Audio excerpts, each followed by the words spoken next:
Dr. Nathan Gay. I am from Missouri, most recently. I've been at Mercer for 3 years. This is in my fourth year now.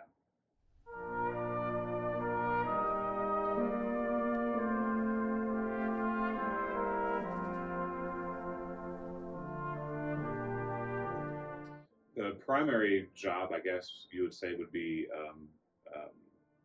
working with the marching band and the pep band here at Mercer. But because I'm also a low brass player, I do teach the Tuba-Euphonium studio. I teach the brass methods course. I teach a couple of sections of Unit 101 every year, and then anything else that needs to be done kind of around the edges. My favorite class would be the brass band. I should say marching band, but it's the brass band.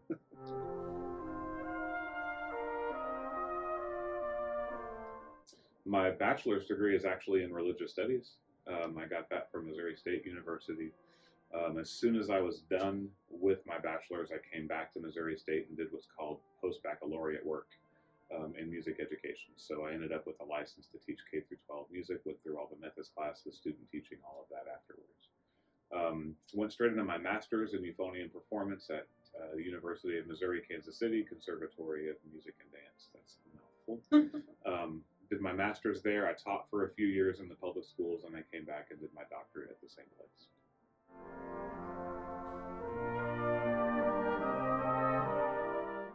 That's a hard question to answer. I've always been into music. I wanted to perform. I think all my life I wanted to be a performer, and I have a chance to do that still.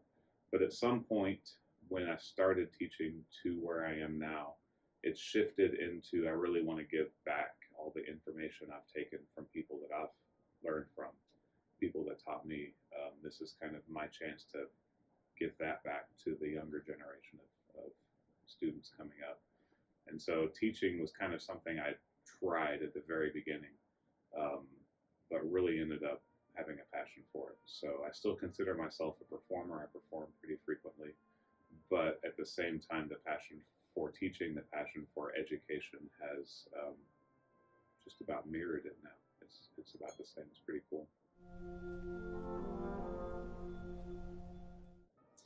It's also a good question. I was at an opportunity when we lived in Missouri. We were up there for a long time. I was in a position up there that ended up running its course, and we were looking around for other places, and this happened to open up.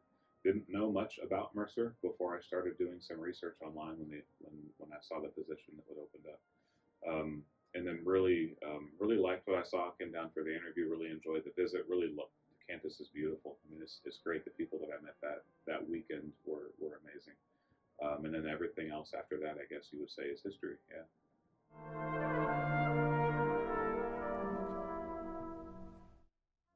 There's a couple of different kinds of brass bands. One style is modeled after the New Orleans style brass bands. This is not that one. There's a UK style of brass band that goes back to the Industrial Revolution.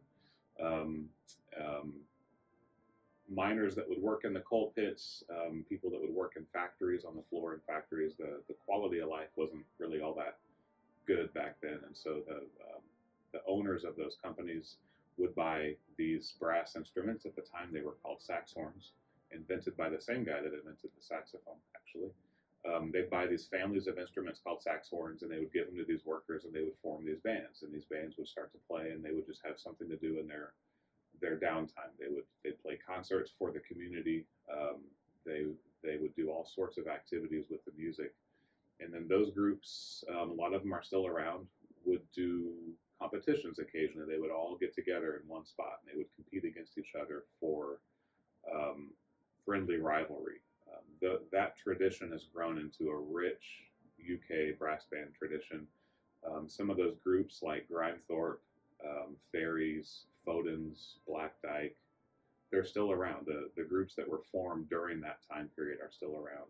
Much more competitive, much more trained musicians in those groups now. They're just the cream of the crop, as you would say, as far as brass musicians go.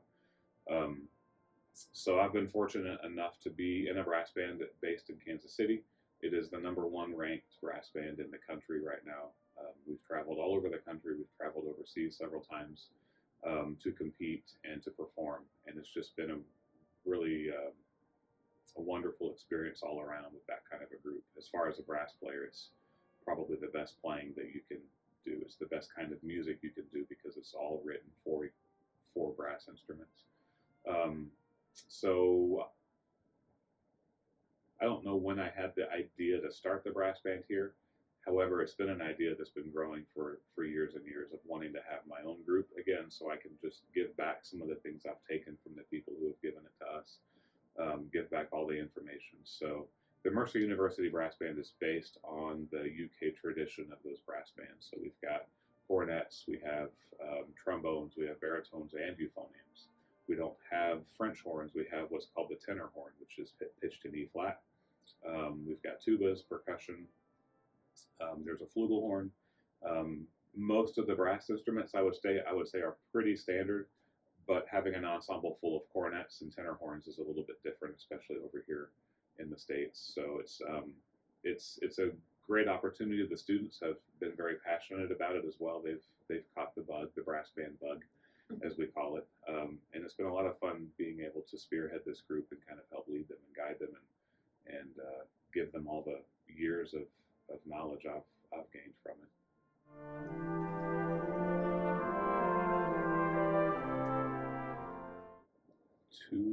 Almost 2 years ago. It started almost 2 years ago. It was two springs ago. So we've almost reached our second birthday or second anniversary, I guess, with the brass band. We do typically one concert per semester. We've had a concert at a couple of different high schools in the area. We've had a concert at the Grand Opera House. We split that with the Wind Ensemble. This fall will be another side by side with the high school, I think. So where I see it going from here, I would love to see this group become a little bit more competitive. There's a spring competition called the North American Brass Band Association. It's their championships. They hold every spring. There's different tiers of brass bands. So there's the championship section is the top, the first section, second section, third section.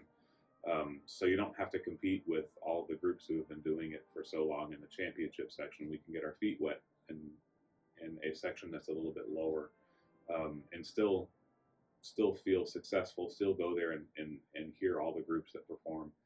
There are opportunities for solos and ensembles to take their things as well and compete as a soloist or a smaller chamber group. So my hope one day is to get that kind of on board. We're still trying to figure things out with personnel, still trying to figure things out with the brass band sound and concept. So that's kind of where we're at, but moving forward, I'd like to see the band do something like NABA. It'd be pretty cool.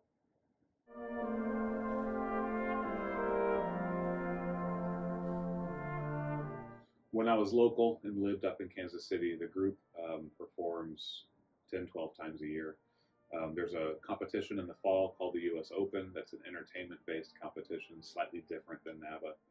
The competition in the spring is more of a test piece contest, which means basically it's a concerto for brass band. It tests every seat in the group. Each group comes together and plays 2 of those for NABA. In addition to that, we have a lot of Christmas concerts that we play, 5 or 6 Christmas concerts every year.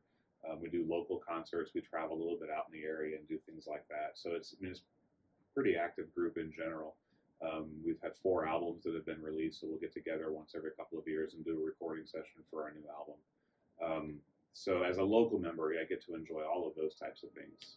Now that I'm here and I'm so far away, I don't get back as often as I would like. Anything in the summer, I'm able to be a part of, and I've been able to be a part of NABA the past 3 years. So that's been nice. I can't do the local concerts, unfortunately.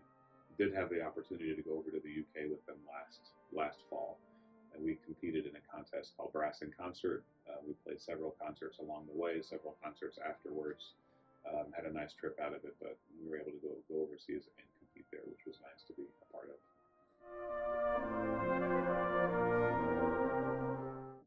There's different genres, so it's hard to nail down just one piece.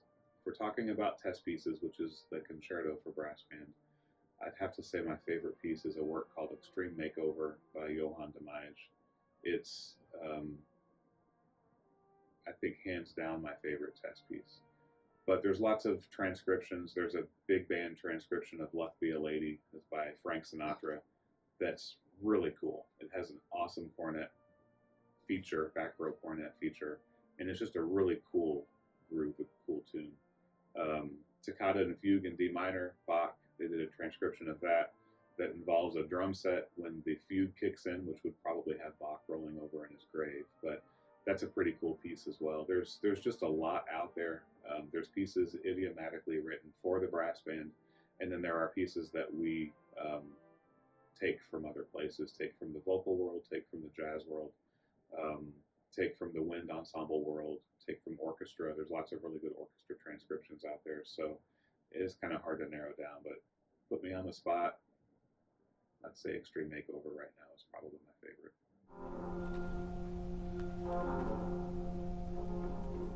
Yeah. Well, the Mercer University Marching Band is geared towards every student on campus, not just the music majors. In fact, there's more non-music majors in the band traditionally than there are music majors. Not really uncommon from any other college group, but it is kind of geared towards the students that were in band in high school that want to keep it in their life when they get to college. So the rehearsal schedule is pretty minimal compared to other college bands. It's open for anybody. We typically get students from the music department, School of Music, as well as engineering, pre-nursing, biochem. I think we have a pre-law in the band this year. So we span most of the colleges on campus.